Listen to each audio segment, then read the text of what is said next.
ஹரி ஓம். அனைவருக்கும் நமஸ்காரம். ஹேமலேகை ஈஸ்வர ஸ்வரூபத்தை எப்படிப்பட்டது, ஈஸ்வர ஸ்வரூபம் எப்படிப்பட்டது, அது எப்படி இருக்கிறது, எந்த ஸ்வரூபத்தில் வழிபடணும் அப்படிங்கக்கூடிய லட்சணங்களை ஸ்வரூப லட்சணங்களை சொல்லி கொடுக்குறா. முதல்ல இவன் கிட்டக்க இருக்கக்கூடிய, தன்னுடைய கணவன் கிட்டக்க இருக்கக்கூடிய நாமரூப பேதங்கள் எல்லாம் இருக்கு இல்லையா, அதை முதல்ல நீக்கணும். அப்போ அந்த நாமரூப பேதங்கள் இவங்கிட்டக்க இருக்குன்னா அந்த ஈஸ்வரனை தெரிஞ்சுக்க முடியாது. அப்போ நாமரூபங்கள்னு வந்ததே, அந்த நாமரூபங்கள் எப்படி வந்ததுங்கிறதையும் தெரிஞ்சுக்கணும். அப்போ இதெல்லாமே யுக்தியால தான் நாம் உணர்ந்துக்க முடியுமே தவிர, இது இப்படித்தான் அப்படிங்கிறத வாக்கின் மேலே இருக்கக்கூடிய நம்பிக்கையின் மூலமாட்டு தான் தெரிஞ்சுக்க முடியும். அப்போ இவனா பூர்ண சரணாகதி அடைஞ்சதுனால இந்த ஈஸ்வர ஸ்வரூபத்தை லட்சணங்களை சொல்ல ஆரம்பிக்கிறார். இந்த உலகத்தினுடைய உற்பத்திக்கும் முடிவுக்கும் கர்த்தாவே அந்த ஈஸ்வரன் தான். இந்த கர்த்தாவாட்டு இருக்கக்கூடிய அவனுக்கு அவன் எப்படி இருக்கிறான்? பேரறிவு ஸ்வரூபமாட்டே இருக்கிறான். அது தன்னில் தானாகவே இருக்கிறது. உள்ள பொருள் உள்ளபடி அப்படியே தான் இருக்கு.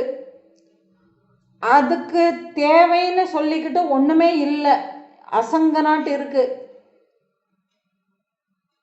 அவனுக்கு வேணும்னு ஆசையும் கிடையாது. இப்படிப்பட்ட பேரறிவிலிருந்து ஒரு சக்தி வெளிப்படுறது.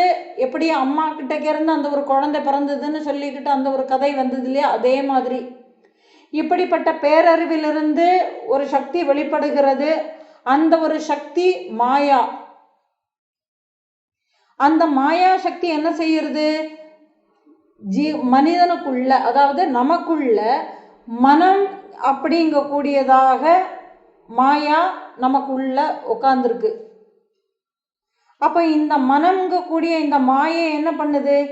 எல்லை இல்லாத பிரபஞ்ச மனமாட்டு அதுவே தான் விரிஞ்சி இருக்கு. அதன் மூலமாட்டுத்தான் என்ன வந்திருக்கு? அந்த நாம ரூபங்கள் இருக்கு. ஏன்னா இப்போ ஒன்னே ஒன்று மட்டும் இருந்ததுன்னா அந்த ஒன்னோட வெய்யே போயிடும். இப்போ ரோட்டில் ஒரே ஒருத்தன் மட்டும் போகிறதாட்டு இருந்ததுன்னா நம்ம சமிக்ஞையில் கூப்பிடலாம், ஒரு சைகையில் கூப்பிடலாம், கையை தட்டி கூப்பிடலாம் இல்லையா, ஏதாவது ஒன்று கூப்பிடலாம். 2 பேர் போனால் ஏதாவது ஒரு அடையாளம் தேவை இல்லையா. அப்போ இங்கே என்ன ஆகுதுன்னா பிரபஞ்சமாட்டே அதுவே தான் விரிஞ்சு இருக்குங்கும் போது, அப்போ பிரபஞ்சத்தில் எக்கச்சக்கமானதை நான் பார்க்குறேன்னா அப்போ பார்க்குறது எல்லாத்தையுமே ஐடென்டிஃபை பண்ணுறதுக்கு நம்மளுக்கு என்னது தேவை இருக்கு? ஒரு பேர் தேவை இருக்கு. அந்த பெயர் எந்த உருவத்தை தாங்கி இருக்குமோ அந்த தாங்கி இருக்கக்கூடிய உருவமும் அப்படி நாம் சேர்த்துக்கிறோம். அப்போ இதில் உருவமும் ஒரு பெயரும் எதுக்கு? பிரபஞ்சத்தில் இருக்கக்கூடிய எல்லா காட்சிகளையும் ஐடென்டிஃபை பண்ணுறதுக்கு தேவை. இப்போ ஒரு பேரை நம்ம எடுத்துக்கிட்டோம்னா, அது ஒரு மாம்பழம்னு எடுத்துக்கிட்டோம்னா, மாம்பழம்ங்கக்கூடிய ஒரு பெயர் ஆட்டோமேட்டிக்கலாகவே நமக்குள்ள அந்த ஒரு உருவத்தை கற்பனை பண்ணி கொண்டு வந்துடுது. அப்போது ஒரு உருவம் ஒரு பெயர், இந்த இரண்டுமே எதனால் கொடுக்கப்படுகிறது? மனதினால் கொடுக்கப்படுகிறது. ஏன்னா இந்த மனம் இப்படி தான் ஐடென்டிஃபை பண்ணுது.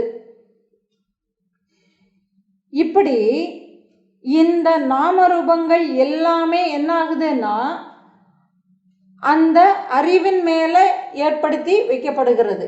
எப்படி ஏற்றி வைக்கப்படுகிறது அப்படின்னா, இப்போ ஒரு ஸ்படிகம் அங்கே இருக்கு.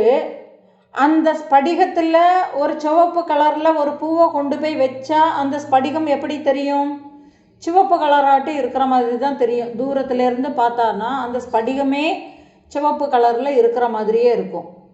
ஆனால் அந்த பூவை நம்ம எடுத்து வச்சுட்டோம்னா அது சுத்தமானதாட்டு இருக்கும். இங்கே சுத்தம் அசுத்தம்னு இல்லை. அந்த நிறம் நாம் எதை கொண்டு போய் வைக்கிறோமோ அதனுடைய தன்மையை அது அப்படியே தனக்குள்ளே ஏற்றி வச்சு அந்த ஒரு கலரில் அது பிரதிபலிக்கிறது, அவ்வளவே தான். ஆனால் உண்மைக்குமே அந்த பூவை அகத்திட்டோம்னு உண்டுமானா அந்த சிவப்பு நிறம் அதனுடையதா? இல்லை இல்லையா. அதே மாதிரி இங்கே என்ன ஆகுதுன்னா இந்த பெயரையும் உருவத்தையும் நாம் என்ன பண்ணிக்கிறோம்னா அந்த ஈஸ்வரன் கிட்டக்க, அந்த மாயை கிட்டக்க, மாயமாகிய அந்த மனதினுடைய எல்லாம் மேலே நாம் அந்த அறிவின் மேலே நாம் ஏற்றி வச்சுக்கிறோம். இப்படி நாம் அதை ஏற்றி வச்சு நாம் இப்படியே பார்த்து பழகிக்கிட்டதுனால நம்மளுக்கு அதுவே தான் அசையிறது, அதுவே தான் அப்படியே நடக்கிறது அப்படின்ன மாதிரியான பாவனைகள், அந்த காட்சிகளினுடைய போக்குகள் நமக்கு அப்படியே தெரிகிறது. அதாவது சூரியன் ஒரு குளத்தில் பிம்பிக்கிறது, குளத்தில் சூரியனுடைய பிம்பம் குளத்தில் தண்ணியில் பிம்பம் தெரிகிறது. இதில் கல்லை விட்டு அசைஞ்சான்னா அந்த சூரியன் அசைவது போல நமக்கு தெரிகிறது, அவ்வளவுதான். ஆனால் உண்மையான சூரியன் மேலே எந்த அசைவும் இல்லாமல் பிரகாசிச்சுக்கிட்டே தான் இருக்குது. அப்போ தோற்றத்துக்கு வந்தது நாம் அதில் ஒரு கல்லை நாம் போடுறோம், அந்த நீரினுடைய சலனத்தை ஏற்று அதனுடைய பிம்பம் அசைவது போல தெரிந்தாலும் ஆனால் உண்மையிலேயே அது தண்ணீரினுடைய அசைவுதான், அங்கே சூரியனிடத்தில் எந்த விதமான அசைவும் இல்லை.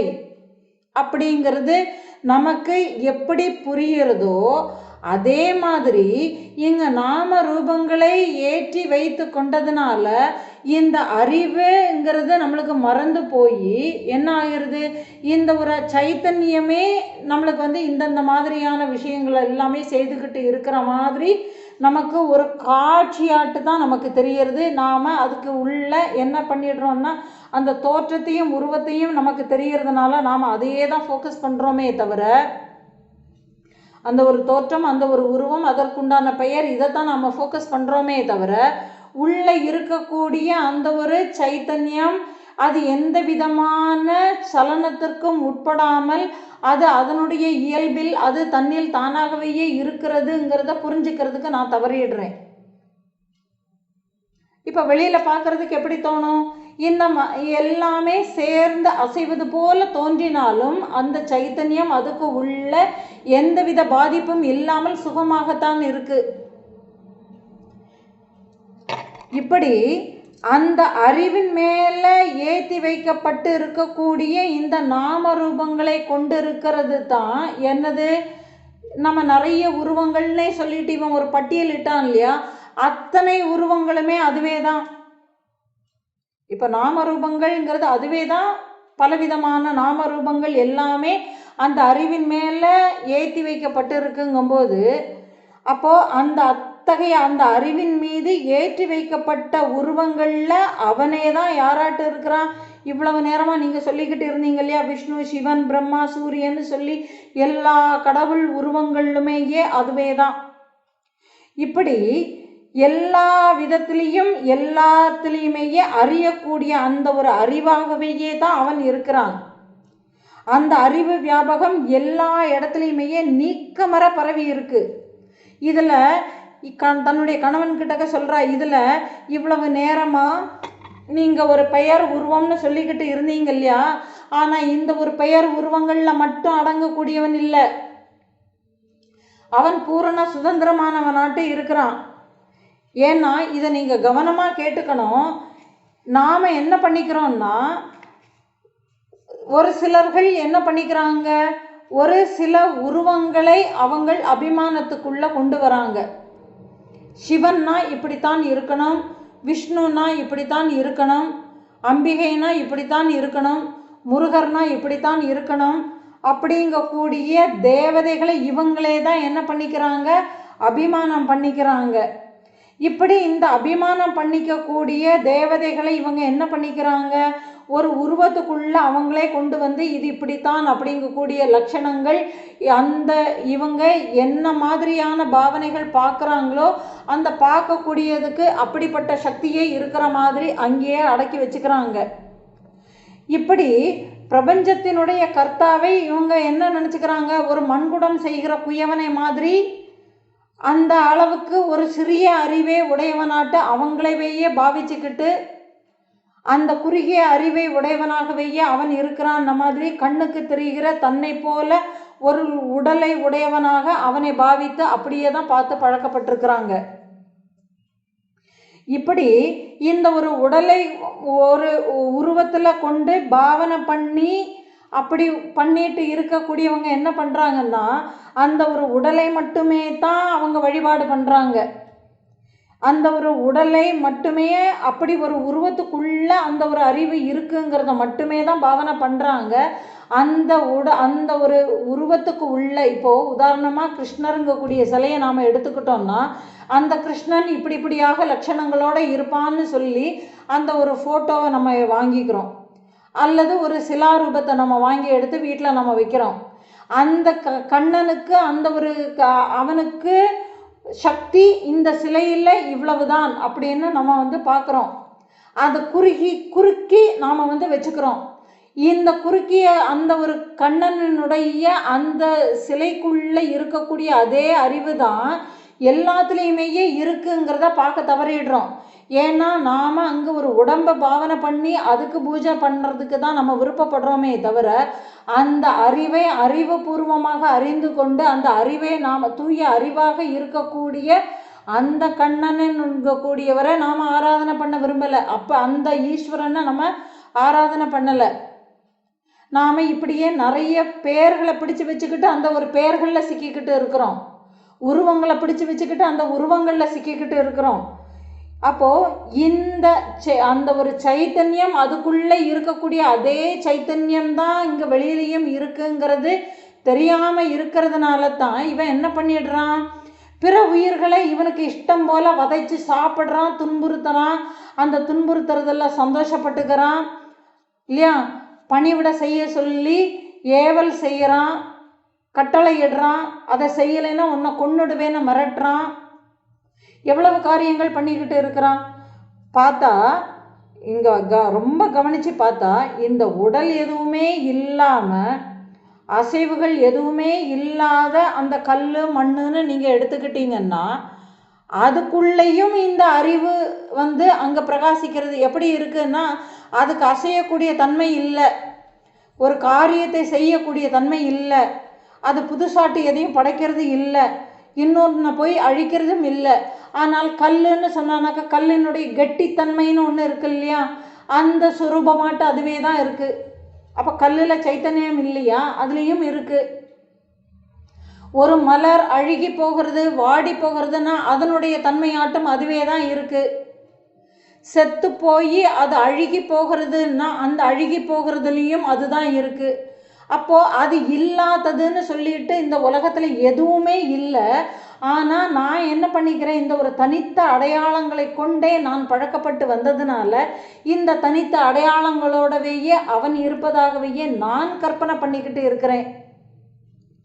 அப்போ இந்த கற்பனை என்னத்தினால வந்தது, தனித்த அடையாளங்களோடு இருக்கிறதாட்டு உள்ள கற்பனை. நான் அப்படி ஒரு தேகத்தை எடுத்திருக்கிறதுனால அதுக்கும் ஒரு தேகத்தை கொடுத்து அதுவும் இப்படித்தான் இருக்குங்கக்கூடியதாக நான் பாவனை பண்ணிக்கிறேன். இப்போ அப்படி ஒரு பாவனை பண்ணிக்கிட்டாலும் செயலை செய்யறதுக்கு நம்மளுக்கு ஒரு உடம்பு தேவைப்படுதில்லான்னு தோணும். ஆனால் இங்கே நாம் யாருடைய செயலை செய்கிறோம்னு ஒன்று இருக்கு இல்லையா, நாம் யாருடைய செயலை செய்கிறோங்கிறது. இப்போ எப்படின்னா இப்போ பசிங்கக்கூடியது ஒரு உணர்வு, பசிக்கான உணவை நான் சாப்பிடணும், பசிங்கக்கூடிய ஒரு உணர்வு எனக்குள்ளே எழுந்த உடனே மனம் என்ன செய்யுது, சாப்பிடணும் அப்படிங்கக்கூடிய எனக்கு உணவு வேண்டும் அப்படிங்கிறது தோணுது. எனக்கு உணவு வேண்டும்ங்கிறது தீர்மானம் பண்ணி கால் என்ன பண்ணுது, சாப்பாடு இருக்கக்கூடிய இடத்துக்கு போகுது, கை தட்டத்தில் சாப்பாடை எடுத்து வைக்குது, இந்த நாக்கு சுவையே ருசிக்கிறது, மனம் நல்ல திருப்தியாக சாப்பிட்டேன்னு சொல்லி அதை அனுபவிக்கிறது. இப்போ காரியம் செய்யறதுக்கு தான் இந்த ஒரு உடம்பு தேவை. ஆனால் நாம் யாருடைய காரியத்தை செய்கிறோங்கிறது இருக்கு. இப்போ இந்த ஒரு உணர்வு எழுந்ததுமே இந்த உணர்வை அறிந்து கொண்ட அந்த அறிவு செயலை செய்வதற்கு இந்த உடலை தூண்டி காரியங்களை செய்கிறது. இவ்வளவுதான். இப்போ இங்கே பசிங்கக்கூடிய உணர்வு எழுந்ததுமே நாம் என்ன பண்ணுறோம், பசிக்கான உணவை நாம் சாப்பிட்றோமா, என்ன பண்ணிக்கிறோம், மனம் பிளான் பண்ணிடுது. என்ன பிளான்? பிஸாவை சாப்பிடட்டுமா, பர்கர் சாப்பிடட்டுமா, நூடுல்ஸை சாப்பிடட்டுமா, அல்லது நான்வெஜ்ஜு சாப்பிடணுமா, வெஜ்ஜு சாப்பிடணுமா, அதுலேயும் இந்தந்த மாதிரியான வெரைட்டிஸ் சாப்பிடணுமா, எந்த வெரைட்டியை எப்படி சாப்பிடணும், அதில் சிறிது சுவையில் ஒரு குறை இருந்ததுனாலும் நம்ம சண்டை போட்டுடுறோம். அப்புறமா அந்த உணர்வு நமக்கான சாப்பாடு இல்லையா, அப்போ நாம் அதுக்கு ஒரு மதிப்பு கொடுத்து சாப்பிடணுமேங்கிறது கிடையாது. ஏனோ தானான்னு உட்காந்துக்கிறோம், மரியாதை கொடுக்கறது இல்லை. கடைசி அந்த சாப்பாடை நிந்திக்கிறோம், அந்த சாப்பாடை தூஷிக்கிறோம், திட்டுறோம், அந்த சமையல் பண்ணினவங்களை திட்டுறோம், அது பக்குவம் இல்லாததுன்னு சொல்கிறோம். ஆனால் பக்குவம் இல்லாததையும் நாம் சாப்பிட்றோம். இப்போ பாருங்கள், ஒரு உணர்வு, பசி என்னும் ஒரு உணர்வு எழுந்ததும் மனம் என்ன பண்ணுது? நிறைய லிஸ்ட்டுகளை போட்டு எதை சாப்பிடலாம்னு சொல்லிக்கிட்டு திங்க் பண்ணி அங்கே ஓடிடுது. இப்போ கவனிங்க, நான் பசி என்னும் உணர்வு எழுந்ததும் இந்த உணர்வுக்காக வேண்டி நான் சாப்பிட்டேனா, அல்லது என்னுடைய ருச்சி என்னும் உணர்வுனால நான் சாப்பிட்டேனா? அப்போ இங்கே ருச்சி என்னும் உணர்வு யாருடையது? தனித்த அடையாளங்களை கொண்ட இந்த மனதினுடையது. அதுதானே பிளான் பண்ணுது. பீஸாவை சாப்பிடட்டுமா, பர்கரை சாப்பிடட்டுமா இங்கே கூடியது. அப்போது இங்கே என்னதுன்னா, உணர்வுங்கிறது ஒவ்வொன்றுக்குள்ளேயும் அந்த உணர்வாகவேயே எல்லாத்துலேயுமே அந்த சைத்தன்யம் இருந்தாலும் அந்த உணர்வை அறிந்து கொள்ளக்கூடிய அந்த ஒரு அறிவு என்ன பண்ணுது? செயலை செய்யறதுக்கு தூண்டுறது. அப்போ இங்க அந்த கர்த்தான்னு நம்ம சொல்றோம் இல்லையா, அந்த கர்த்தா யாரு? அந்த உணர்வை புரிந்து கொண்ட அந்த ஒரு அறிவு, அதாவது அந்த மனம் என்ன செய்யுதுன்னா காரியங்களை செய்யறதுக்கு போகுது. ஆனா இந்த ஒரு காரியத்தை செய்யறதுக்குத்தான் இந்த ஒரு உடம்பே தவிர மற்றபடி இந்த உடம்பின் பயன் அதுவல்ல. அப்போ இந்த ஒரு உடம்பின் பயன் காரியத்தை செய்யறதுக்கு தான் இந்த உணர்வோட நாம வேற இந்த ஒரு உடம்பு, இந்த ஒரு உணர்வோட நாம ஒன்றி இருக்கிறதுக்கு இந்த உடம்பினுடைய பயனோ அல்லது செயலினுடைய பயனோ இங்க தேவைப்படுதா? இது கொஞ்சம் குழப்பமாட்டு இருக்கும். அதாவது உணர்வு அது தனித்து இருக்கு. இப்போ ஒரு சத்தம் கேட்கறது, அந்த ஒரு சப்தம் அப்படிங்கக்கூடிய ஒரு அளவில் ஒரு ஓசையை நான் கேட்டேன், அவ்வளவுதான். ஆனால் அது மணி ஓசையா, அல்லது ஒரு ஸ்பீக்கரினுடைய ஓசையா, அல்லது ஒரு மணியினுடைய ஓசையா, அல்லது ஒரு பறவையினுடைய ஓசையா, அல்லது ஒரு மனிதனுடைய ஓசையா, அல்லது ஒரு மிருகத்தினுடைய ஓசையா, அந்த மிருகத்திலும் நிறைய வெரைட்டி இருக்கே, அந்த மாதிரியான மிருகங்கள் எல்லாத்தையுமே நம்ம லிஸ்ட் போடுறோம் மைண்டு. அப்போது இந்த உணர்வில் எந்த விதமான சலனமும் இல்லை, ஆனால் இந்த மனத்தில் அவ்வளவு சலனமும் எழுகிறது.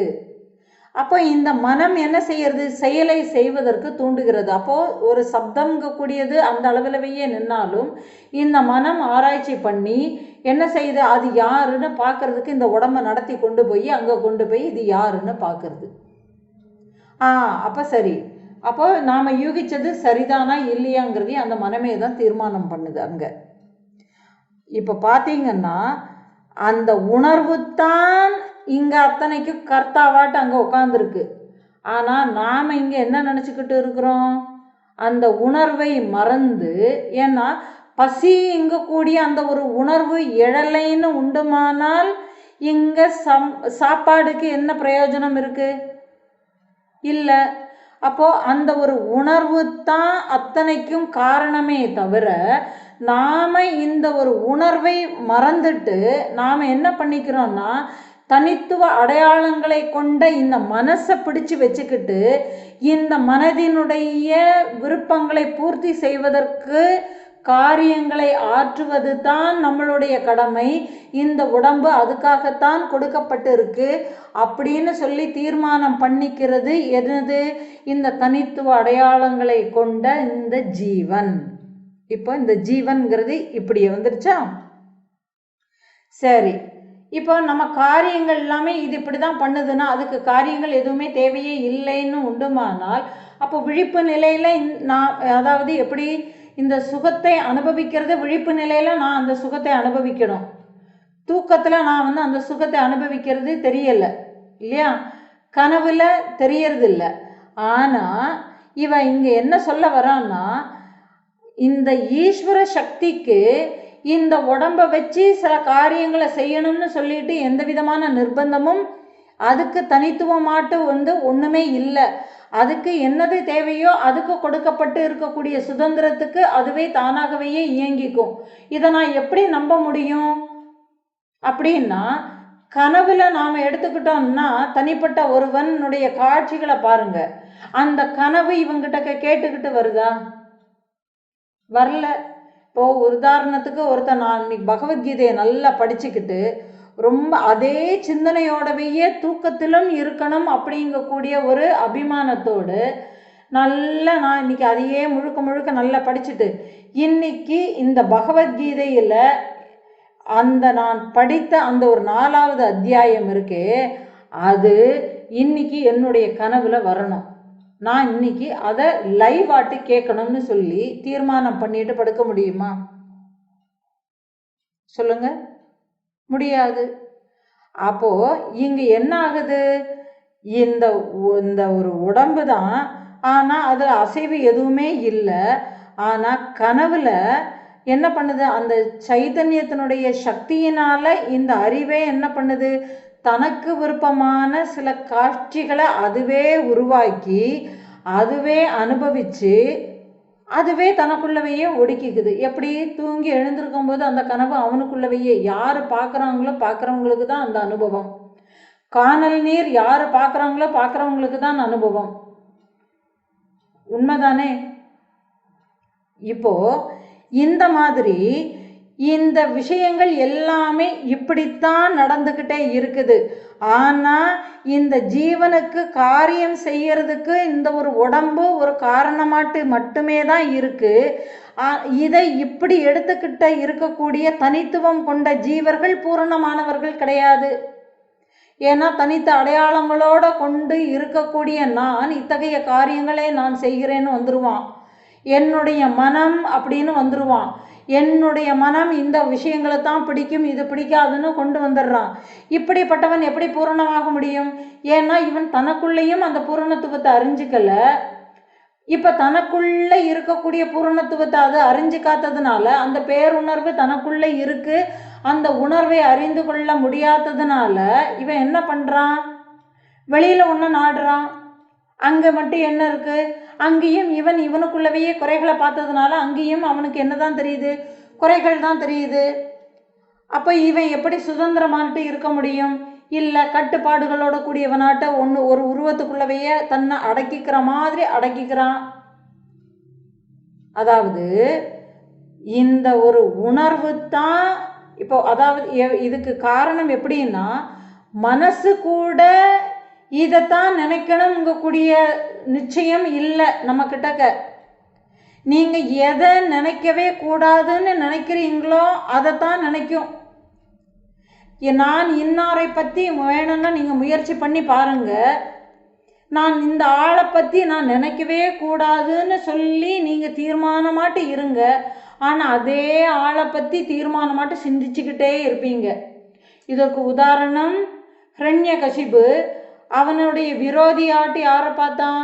மகாவிஷ்ணுவை விரோதியாட்டு பார்த்தான். அப்போ விரோதியை நாம் நினைக்கவே கூடாது இல்லையா? ஆனால் அவனுடைய மனம் இயல்பாகவே என்ன, அந்த கண்ணன் இப்போ என்ன அழிக்கிறதுக்காக வேண்டி என்னென்ன செய்துக்கிட்டு இருப்பான்ங்கிறத பற்றியே தான் அவன் சிந்தனை பண்ணிக்கிட்டே இருந்தான். நல்லா புரிஞ்சுக்கணும். அப்போ இங்கே என்னுடைய நிச்சயம்ங்கிறது எதுவுமே இல்லை. ஆனால் நாம் என்ன பண்ணிக்கிறோம்னா, இது தனிப்பட்ட ஜீவன் என்ன நினைக்குது, இது என்னுடைய நிச்சயத்தினால வந்ததுன்னு அது தனக்கு தானே நினச்சிக்கிறதே தவிர உண்மைக்குமே அந்த ஈஸ்வரன் அப்படி இல்லை. அவனுக்கு எதுவும் தேவையே இல்லை. அவனுக்கு சுதந்திரமானவனாட்டு இருக்கிறதுனால அவனுக்கு என்ன நியதி இருக்கோ அவனுடைய நியதியை அவனே பார்த்துக்கிறான். காட்சிகள் எதுவுமே நிச்சயமே இல்லை. அப்போ இந்த குறுகிய உடம்புக்குள்ள இருக்கக்கூடிய குறுகிய உடம்புக்குள்ள வந்ததுனால இந்த மனம் என்ன நினைக்கிறது, தன்னை கட்டுப்பட்டு இருக்கிறது போல நம்ம பாவிச்சுக்கிறதே தவிர உண்மைக்குமேயே அந்த ஜீவன் கட்டுப்பட்டவன் இல்லை. ஆனால் அடையாளங்களோட கூடியதுனால நான் இன்னும் அடையாளங்களுக்கு உட்பட்டவனாக தன்னை பாவிச்சுக்கிறதுனால வெளியில இருக்கக்கூடியதையும் என்ன நினைச்சுக்கிறது, அதே மாதிரியான தனித்த ஒரு உடலாட்டு பாவிச்சுக்கிறது. அது வேற உடல், இது வேற உடல், இந்த உடல் வேற, அந்த உடல் வேற, அந்த உடலினுடைய பெயர் வேறன்னு வச்சுக்கிறது. அதுலேயும் என்ன செய்யறது, இந்த மனமும் இந்த மனமும் ஒன்னாட்டு இருக்கு, ஒரே சிந்தனைகளோடவே இருக்கு. இந்த மனம் எனக்கு உதவியை பண்ணுகிறதுனால இந்த மனம் எனக்கு பிடிக்கும்னு வச்சுக்கிறது. அந்த மனதை கொண்ட உடல் எனக்கு கெடுதலை பண்ணுகிறதுனால அந்த உடல் எனக்கு பிடிக்காதுன்னு வச்சுக்கிறது. இப்படியாக என்ன வச்சுக்கிறதுன்னா ராக துவேஷங்களை வச்சுக்கிறது, விருப்பு வெறுப்புகளை எல்லாத்துலேயுமே வச்சுக்கிறது. இப்படி விருப்பு வெறுப்புகளை உண்டாக்கி கொள்கின்ற மனம் எப்படி பூரணத்தை தெரிஞ்சுக்காது. எப்படி சுதந்திரமானதாட்டு இருக்கும், சுதந்திரம் இல்லை. அப்போ இப்படிப்பட்ட தனித்துவமான அடையாளங்களை கொண்டிருக்கக்கூடிய ஜீவனுக்குத்தான் என்னது தேவை, செயலை நான் செய்கிறேன்னு இவன் நினைக்கிறதுனால இவனுக்கு செய்யறதுக்கு இந்த ஒரு உடம்பு தேவை. அதனால தான் இந்த உடம்பை எப்படியாவது காப்பாற்றிக்கணும்னு போராடுறான். இந்த ஒரு உடம்பை அவனால் விடுறதுக்கு முடியவே இல்லை. உடம்பை விட்டுடுவோங்க கூடிய ஒரு பயம் அவனுக்கு எப்போதுமே இருக்கிறதுனால அந்த உடம்பை எந்த வழியிலையாவது தக்க வச்சுக்கணுங்க கூடியதுனாலவே அந்த உடம்புக்காக வேண்டியே போராடுறான். வயோதிகத்தை ஏற்றுக்க முடியறது இல்லை. இப்படி இந்த மனம் சுயமாட்டு சிந்திக்கிறதுனால அந்த மனமும் அவனுக்கு தேவை இருக்கு. ஏன்னா என்னுடைய மனம் திருப்தி அடையணுமே. சரிப்பா, அவன் தானே சண்டை போடுறான்ல, சரி நீ விட்டுற, நீ அவனோடவே நீ இப்படி பண்ணியிருக்க, சரி அவன் பேசிட்டான்ல விட்டுடு, நடந்து முடிஞ்சது எல்லாத்தையுமே விட்டுற, நீ உன்னுடைய வேலையை பார்க்க ஆரம்பின்னு சொல்லுங்க. ஆனாலும் என்னுடைய மனசை அவன் இப்படி கஷ்டப்படுத்திட்டானேன்னு சொல்லி புழுங்கிக்கிட்டே உக்காந்துருந்து இந்த புழுக்கம் மனதில் ஏற்படக்கூடிய இந்த ஒரு புழுக்கம் என்ன செய்யும், அவனை ஏதாவது ஒன்று செய்யணுங்கக்கூடிய அளவுக்கு ஒரு பழி நிலைக்கு கொண்டு போய் விட்டுரும். அப்போ இந்த மனசை அதோகதிக்கு தள்ளி விட தான் பார்க்குறாங்களே தவிர இந்த தூய தன்மையை யாரும் புரிஞ்சுக்கிறதுக்கு தயாராகவே இல்லை. இப்போ அந்த ஈஸ்வரன் எப்படி இருக்கான், பூரணமானவனாட்டு இருக்கான், முழு சுதந்திரமானவனாட்டு இருக்கிறாங்கிறதுனால அவனுக்கு காரியம் செய்யறதுக்குங்கிறதுக்கு ஒரு தனித்த உடலும் தேவையில்லை, ஒரு தனித்த மனமும் தேவையே இல்லை. இதெல்லாம் இல்லாமலேயே அவனால் இந்த உலகை படைக்க முடியும். இப்போ அவன் இப்போ நம்மளுக்கு தோணலாம், ஏன்னா இந்த தனித்துவ அடையாளங்களை கொண்ட ஜீவனாட்டவேயே இருந்தால்னு தோணிச்சுன்னா எப்படி அந்த ஒரு ஜீவனுக்கு தன்னுடைய மனக்குழப்பங்கள் வருது, அங்கே அவயங்களோட போராடிட்டு இருக்கிறான் இல்லையா. இந்த மாதிரிப்பட்ட குறைபாடுகள் எல்லாமே அதுக்கும் வந்துடும் இல்லை. ஆனால் அவனும் அப்படிப்பட்டவனே இல்லை. அப்போ என்ன ஆயிருதுன்னா, சிருஷ்டிக்கு முன்னாடியே இவனுக்கு ஒரு உடம்பு இருந்து அந்த உடம்பினுடைய துணை கொண்டு இந்த உலகை சில காரியங்களை செய்து அவன் படைச்சான்னு சொல்லிடுறாங்க. இப்போ உதாரணத்துக்கு என்ன சொல்லிடுறோம், ஒரு யாகம் வளர்க்குறோம், ஒரு யாகம் வளர்த்து அந்த யாகத்தினுடைய பலனால் என்ன செய்யுது, நோய்கள் குணமாகிறது. அந்த யாகத்தினுடைய அந்த யாகத்தில் இருக்கக்கூடிய அந்த ஒரு புனித தீர்த்தத்தை நாம் எடுக்கிறோம், எடுத்து எல்லாருக்குமே கொடுக்குறோம், அதனால் நோய்கள் குணமாகுதுன்னு சொல்கிறோம் இல்லையா. அவன் புனிதத்துவத்தை அடைகிறான்னு சொல்லிட்டு நாம் நிறைய கேள்விப்படுறோம். ஒருவேளை இந்த மாதிரி ஏதாவது ஒன்று யாகங்களோ ஏதாவது ஒன்று செய்து இறைவன் ஒரு யாகத்தை செய்து அந்த யாகத்தின் மூலமாட்டு இந்த உலகை அவன் சிருஷ்டி பண்ணுறான்னு வச்சுக்கிட்டோன்னு உண்டுமானால் அவனும் இந்த தனித்த அடையாளங்களை கொண்ட இந்த ஒரு ஜீவனை போல தானே ஆயிடுறான். ஏன்னா அவனுக்குன்னு அதாவது பூரண சுதந்திரமான ஒரு சக்தி இங்கு ஒரு காரியத்தை செய்யணும்னு அது தீர்மானம் பண்ணி அது இந்த உடம்பை எடுத்து அதனுடைய காரணத்தினால தான் இந்த உலகை படைக்கிறதுன்னு எடுத்துக்கிட்டோம்னா இதை நாம் எப்படி எடுத்துக்க முடியும், அந்த கண்ணு காது கை கால் எல்லாமே இருக்கு இல்லையா, அந்த அவயவங்களுக்கு உண்டான பாதிப்புகள் எல்லாமே அதை சாருன்னு வந்துடுது இல்லையா. அப்போ அதை சிருஷ்டி பண்ணணும்னு நினைக்கக்கூடிய மனசில் அப்போ நம்மளுக்கு என்ன தோணும், இதில் கடவுளினுடைய நாம் இன்றைக்கி அப்படி தான் நம்ம பாவனை பண்ணி என்ன சொல்லிக்கிறோம், சிருஷ்டியை நாம் குறையாட்டே பார்க்குறோம். இந்த பூவில் நாம் குறைய கண்டுபிடிக்கிறோம். ஒரே செடியில் தான் பூக்கிறது தான், அந்த பூவினுடைய தன்மையை நாம் புரிஞ்சுக்காம நாம் என்ன நினைக்கிறோம், இந்த பூவில் குறை இருக்குது அப்படின்னு சொல்லிடுறோம். இந்த செடி வாடி போய் இருக்கிறதுனால அந்த செடியை நாம் பழிக்கிறோம். மனிதனுடைய மனங்கள் வேறுபட்டு இருக்கிறதுனால அந்த மனசை எல்லாமே நாம் அப்படியே தான் பார்க்குறோம். இதே குளறுபடிகள் யாருக்கும் வந்திருக்கும், அந்த படைப்பை பண்ணி இருக்கக்கூடிய அந்த இறைவனுக்கும் சார்ந்திருக்கும் இல்லையா, அந்த ஈஸ்வரனுக்கும் சார்ந்திருக்கும் இல்லையா. ஆனால் அதனால தான் இந்த காலதேச மாறுபாடுகள் எல்லாத்துக்கும் அப்பாற்பட்டு நிற்கிறான் அந்த ஈஸ்வரன். இந்த காலதேச மாறுபாடுகளுக்கு எல்லாத்துக்கும் அப்பாற்பட்டு நிற்கிறதுனால அவனுக்கு இந்த கண்ணுக்கு தெரிகின்ற உருவத்தில் அவர் இல்லாமல் இந்த உலகத்தை படைத்து காத்து அழிக்கிறார். இப்போ இந்த ஒரு உடம்பு வந்தது, இந்த ஒரு உடம்பு வந்ததுன்னா எப்படி வந்தது? இந்த ஒரு உடம்பே கர்ப்பத்துக்குள்ளே போய் உட்காந்துடுச்சா? இல்லை. அப்போ ஆதியில் இந்த ஒரு உடம்பு எப்படி வந்தது? தகப்பனுடைய விந்தணு மூலமாட்டு தாயினுடைய கர்ப்பப்பையில் போய் உட்காந்து அங்கு தான் இந்த உடம்பு செய்யப்படுகிறது. அப்போ அந்த உடம்பு அங்கே எதனால் வளர்கிறது? அந்த சைத்தன்யத்தினால தான் அந்த ஒரு உடம்பு வளர்கிறது. அப்போது இந்த அறிவு இல்லாத இடமே இல்லை, அதுக்கு துணையும் தேவையே இல்லை, யாருடைய சப்போர்ட்டும் அதுக்கு தேவையே இல்லை. அப்போது அதுக்குன்னு உண்டான ஒரு சக்தி எப்படின்னா, இப்படிப்பட்ட ஒரு சக்தி அதுக்கு இருக்குது. இப்போது இதை சொல்லணும்னா, இப்போ நிறைய மந்திரங்களை படித்து வச்சுருக்குறோம். இந்த மந்திரங்களை கொண்டு நான் இவனை ஜெயிச்சிருவேன்னு ஒருத்தன் சொல்கிறான்னா நாம் என்ன புரிஞ்சுக்கணும்? இவன் அந்த மந்திரத்தினுடைய சக்தியை அறிந்து வைத்திருக்கிறான், இந்த மந்திரத்தினுடைய தன்மையை அறிஞ்சு வச்சிருக்கிறான். இவ்வளவுதான் அவன் அறிஞ்ச அறிவு. ஆனால் இந்த மந்திரத்தை உருவாக்கி அந்த பேரறிவினுடைய தன்மையையோ அல்லது அந்த பேரறிவினுடைய இயல்பையோ அந்த பேரறிவு எப்படிப்பட்டதுங்கிறதையோ இவன் அறிஞ்சிக்கல. இவன் என்ன நினைக்கிறான்? இப்போ இன்றைக்கி நிறைய அப்படி தானே பண்ணிகிட்டு இருக்கிறாங்க காரியங்கள் எல்லாமே. ஏவல் பண்ணுறேன், அது பண்ணுறேன், இது பண்ணுறேன்னு சொல்லிட்டு மாயாஜாலம் காட்டுறேன்னு சொல்லிட்டு ஜீபுபா மாதிரி ஏதாவது ஒன்று வரவழைச்சிக்கிட்டு எல்லாமே என்ன பண்ணிகிட்டு இருக்கிறாங்க?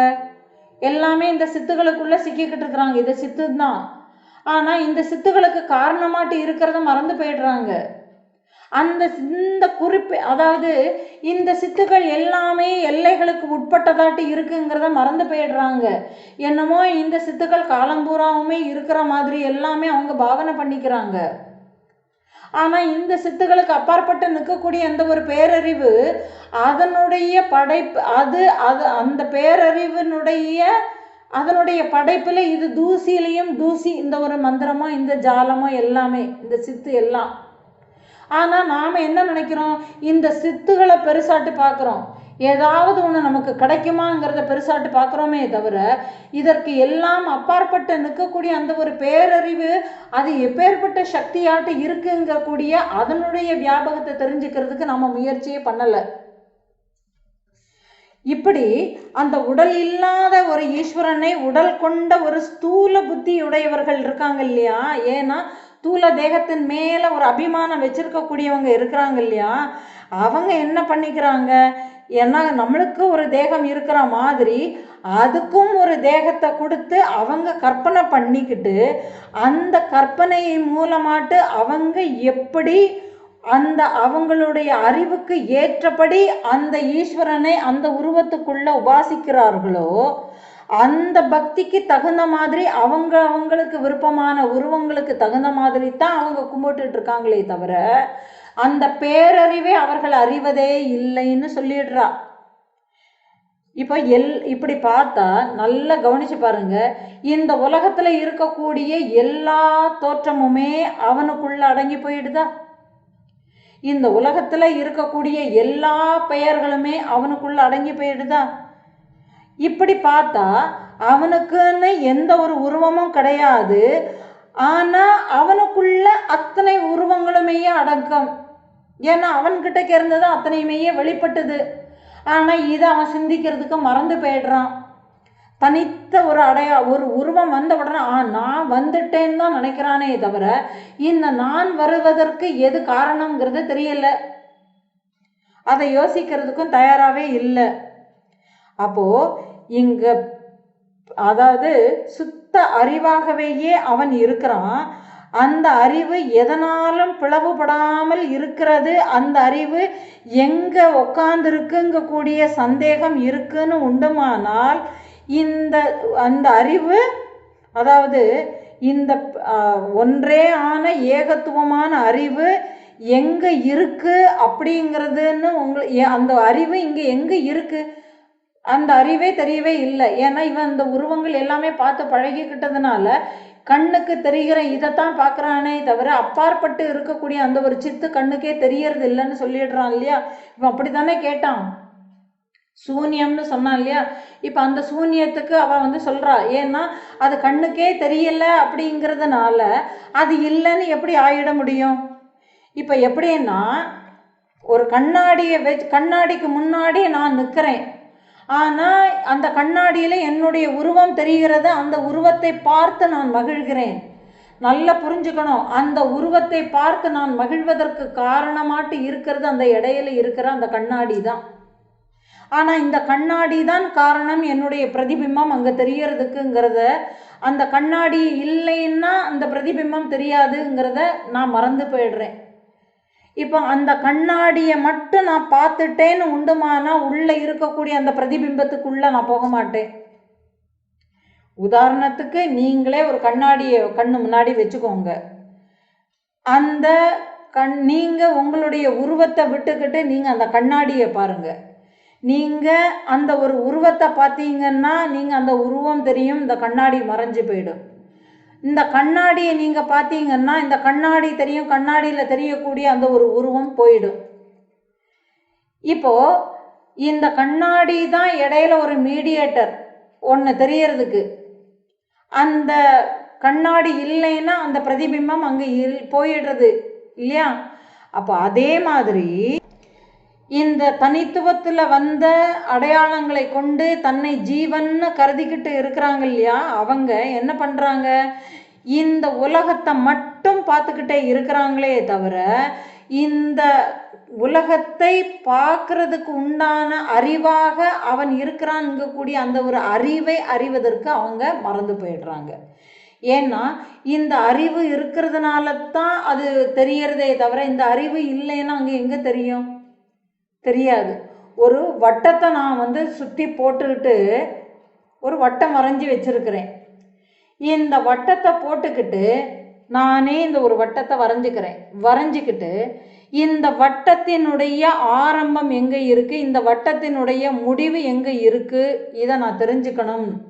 ஏன்னா இதை தெரிஞ்சுக்கிட்டா போதும்னு நான் நினைக்கிறேன்னு நான் அந்த வட்டத்தையே ஊத்து பார்த்துக்கிட்டே இருந்தால் என்ன கிடைக்கும், ஒன்றும் கிடைக்காது. ஆனால் இந்த வட்டம் யாருக்கு தெரிகிறது, எனக்கு தெரிகிறது. எனக்குன்னா இங்கே யார் இருக்கிறாங்க, யார் அதை பார்க்குறாங்கங்கிறத பார்க்க தெரிஞ்சிடுச்சுன்னா அந்த வட்டம் பார்க்குறவனுக்கு உள்ள அடங்கி போயிடும், அங்கே அந்த வட்டம் வெளியில் இல்லை. இதுதான் இவ சொல்கிறா.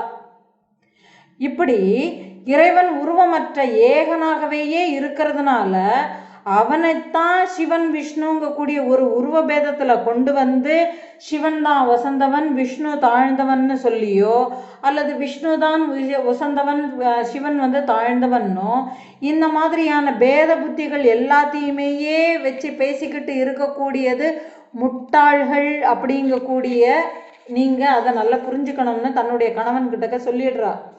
அதனால் இங்கே உருவ பேதங்களில் பேசக்கூடியவர்கள் இந்த உருவம் பெரியது, இந்த இறைவனுக்கு தான் அதிகமான சக்தி இருக்குது, அந்த இறைவனுக்கு அந்த சக்தி இல்லைன்னு சொல்லிக்கிட்டு ஒரு அந்த ஒரு பேரறிவை ஒரு குறிப்பிட்ட வடிவத்துக்குள்ளே குறுக்கி பார்த்து அதனையே விமர்சனம் பண்ணிக்கிட்டு இருக்கிறாங்க இல்லையா. அவங்க எல்லாருமே மூடர்கள், மந்த புத்தி உடையவர்கள், அறியாமையினால இருக்கிறார்கள், அறிவிலிகள் அப்படின்னு சொல்லிட்டு இவ வெளிச்சம் போட்டு காட்டுறா. அதனால இப்ப தன்னுடைய கணவனை எப்படி கூப்பிடுறா தெரியுமா, பிரக்ஞையுடையவரேன்னு கூப்பிடுறா. நீங்கள் உணர்வோடு இருக்கிறீர்கள், உணர்வு மயமாகவேயே இருக்கிறீர்கள், உணர்வை உடையவரேன்னு சொல்லி நீங்கள் அந்த உணர்வை உடையவர் அப்படிங்கிறத அந்த உணர்வு மயமாட்டே நீங்கள் இருக்கிறீங்க அப்படிங்கிறதுனால அந்த உணர்வை அறிந்து கொள்ளுங்கள் அப்படிங்கிறத தன்னுடைய கணவனுக்கு புரிய வைக்கணுங்கிறதுனால தன்னுடைய கணவனை அந்த பெயரினாலவேயே கூப்பிடுறா, உணர்வு மயமானவரேன்னு கூப்பிடுறா. அப்போ இந்த உருவம் இல்லாத அரூபியான பரம்பொருளை, அந்த அறிவை எல்லா இடத்துலையுமேயே இருக்கிற மாதிரி நீங்க என்ன பண்ணணும், உபாசனை பண்ணணும்னு சொல்றா. இப்ப இது அவ்வளவுத்தையுமேயே சொல்லி காட்டி கடைசி, ஏன்னா இது குழப்புற மாதிரி குழப்பி ஒரு தெளிவுக்கு தான் கொண்டு வரணும் இல்லையா? ஏன்னா இவங்கிட்டக்க இருக்கக்கூடிய அந்த கல்மிஷங்கள் எல்லாமே போகணும். ஏன்னா முதல்ல ஈஸ்வரனுடைய சக்தி எப்படிப்பட்டதுங்கிறத தெரிஞ்சுக்கணும், சுதந்திரமானவனாட்டு இருக்கிறாங்கிறத தெரிஞ்சுக்கணும். அப்போ தனித்துவ அடையாளங்களை கொண்டு பேசிட்டு இருக்கக்கூடியது எப்படி, தனித்துவ ஜீவன்கிறத தெரிஞ்சுக்கணும். எப்படி இந்த தனித்துவ உருவங்களுக்குள்ள இறைவன் எப்படி வரான், இது ஜீவர்களால் ஏற்படுத்தப்பட்டதுங்கிறதையும் புரிஞ்சுக்கணும். அப்போது இவ இப்போ சொல்கிறா, இப்படி அந்த தூய அறிவு அரூபமாக நிர்குணமாக இருக்கிறது. அப்படி இருக்கக்கூடிய அந்த ஒரு பரமன் என்ன பண்ணுறான், தன்னுடைய மாயா சக்தியினால இந்த பிரபஞ்சமாட்ட அவனே விரிஞ்சு காணப்படுறான். இப்படி அவனுடைய நிர்குண வடிவமே தான் ஒரு உருவத்துக்குள்ள வரும்போது அதை நாம் என்ன சொல்கிறோம், சகுணம்னு சொல்கிறோம். அதாவது உருவத்துக்கு உள்ள அவனே தான் ஒரு உருவத்துக்குள்ள வரான். உருவமே இல்லாத அவனே தான் என்ன பண்ணுறான், ஒரு உருவத்துக்குள்ள வரான். அப்போது ஒரே அறிவு தன்னுடைய பிரதிபிம்பமான இந்த உபாதியாகிய மனதில் பிரகாசிக்கும் போது அந்த மனசில் ஏற்றி வச்சிருக்கக்கூடிய நாம ரூபங்களுக்கு ஏற்றபடி அது பலவிதமாட்டு காட்சி அளிக்கிறது.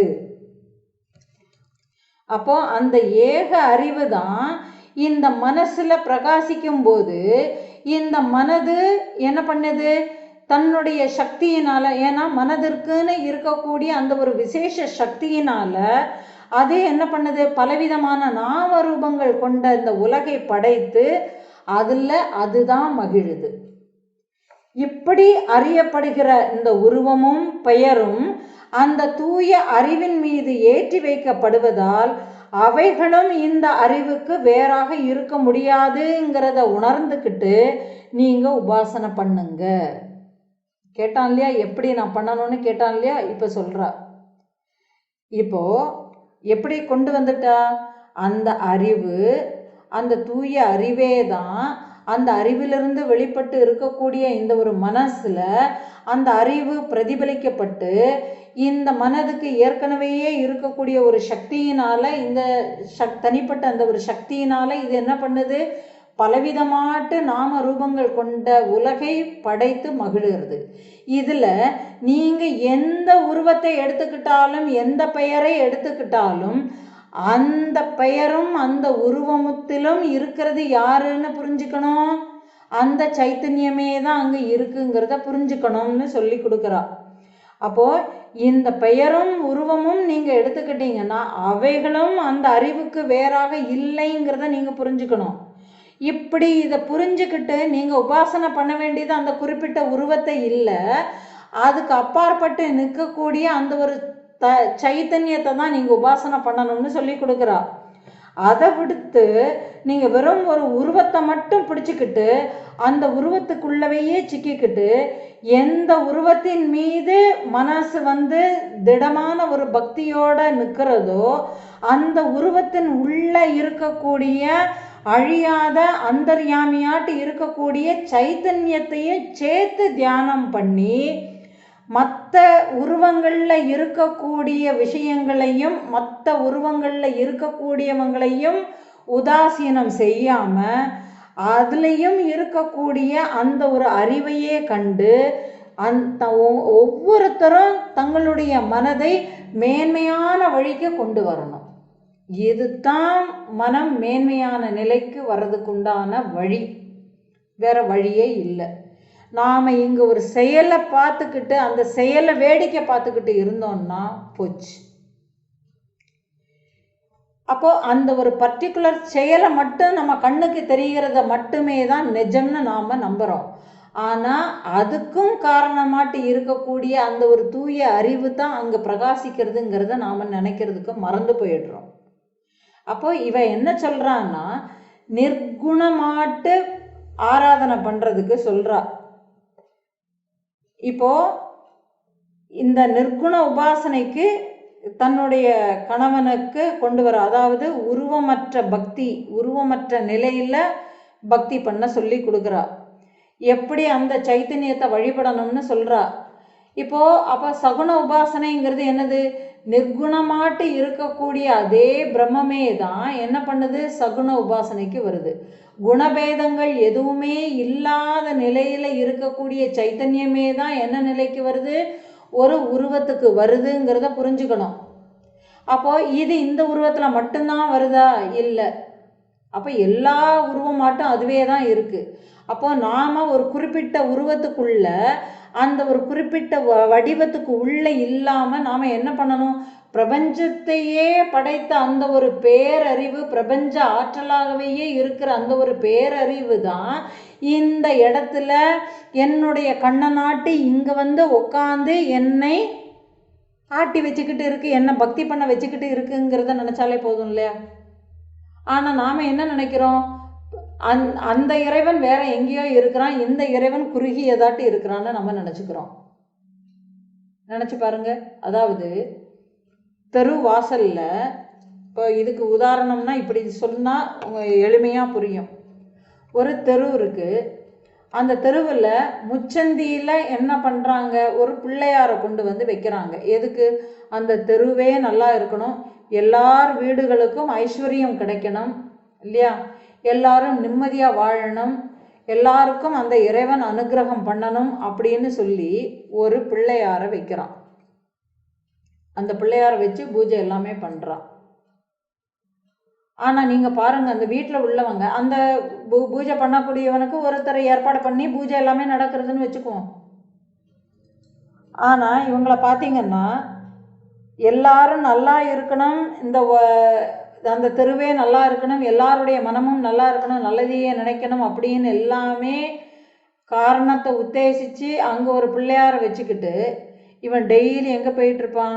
இன்னொரு ஒரு பிள்ளையார் கோவிலுக்கு வேற எங்கேயோ இருக்கேன்னு சொல்லிக்கிட்டு அங்கே போயிட்டுருப்பான். ஏன்னா இங்கே இருக்கக்கூடிய பிள்ளையாரை இவனே மதிக்கலாங்கும் போது அப்போ அந்த தெருவில் மட்டும் என்ன நடக்கும்?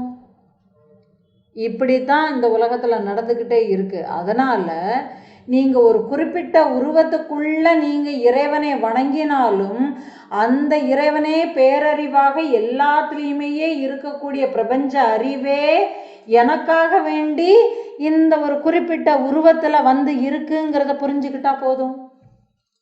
இது அவனுக்கு உண்டான ஒரு மார்க்கத்துக்கு சொல்லி கொடுக்கறதாட்டு இருந்ததுனாலும் இந்த விஷயத்தை கொஞ்சம் ஆராய்ந்து ஒவ்வொருத்தரும் சிந்திச்சு பார்த்தா இன்னைக்கு உலக விஷயங்கள்ல பயமே இல்லாமல் இருக்கலாம். எப்படி? மாணவன் டீச்சரை பார்க்குறான்னா மாணவனை வழி நடத்துவதற்கு நான் மாணவனாக இருக்கிறேன், நான் பக்குவம் அடையவில்லை, இந்த பக்குவம் உயரிய பக்குவ நிலையை அடைவதற்காக வேண்டி அந்த சாக்ஷாத் அந்த பரபிரம்மே ஆசிரியன் அப்படிங்கக்கூடிய ஒரு உருவத்தில் வந்து தன்னை குறுக்கி ஒரு உருவ வடிவில் வந்து எனக்கான பாடங்களை அதுவே தான் நடத்தி கொண்டிருக்கிறது. புரிஞ்சு போயிடுச்சா? இப்போ இந்த நான் மாணவன்க கூடியதையும் விட்டுருங்க, இந்த மனம் பக்குவப்படணுங்கிறதுக்காக வேண்டியே அது வந்திருக்கிறது.